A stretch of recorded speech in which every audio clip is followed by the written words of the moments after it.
তাই পূর্ণিমা নিরামিষ রান্নাঘরে আজকে গ্যাস ওভেন ছাড়া আমি একটা রেসিপি দেখাচ্ছি। এই নারকেল নিলাম, কিছু মিক্সিতে নারকেলটা দিয়ে দিচ্ছি, নারকেলটা দিয়ে দিলাম। এবার এর মধ্যে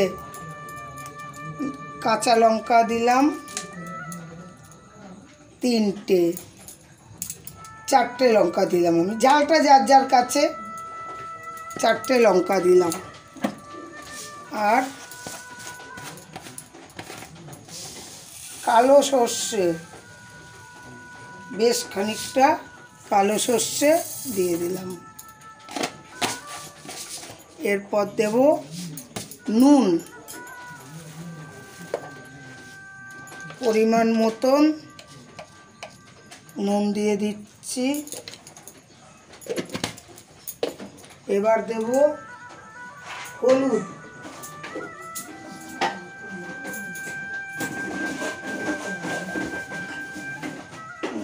এবার দিচ্ছি হলুদ। যে শুকনো লঙ্কা পছন্দ করে সে শুকনো লঙ্কা দেবে, আমি কাঁচা লঙ্কা দিলাম। এবার আমি এটা মিক্সিতে ঘুরিয়ে আনি।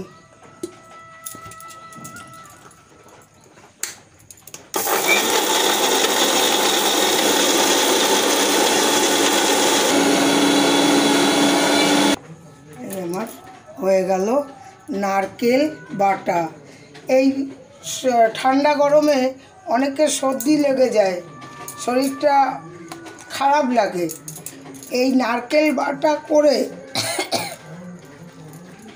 এটা দিয়ে ভাত খেলে একদম সর্দি খুব সুন্দর, কপাল টপাল মনে হবে কি যে ছেড়ে দিচ্ছে একদম।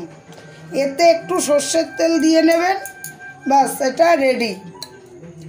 এটা দিয়ে ভাত খাওয়া যাবে সুন্দর, খেলে উপকার।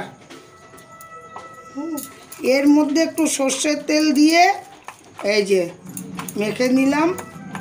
আমার আজকের নারকেল বাটা রেডি। আমি জগন্নাথের জন্যে ঠাকুর ঘরে নিয়ে চলে যাচ্ছি। জয় নিতাই, জয় গৌরহরি, জয় রাধা মাধব।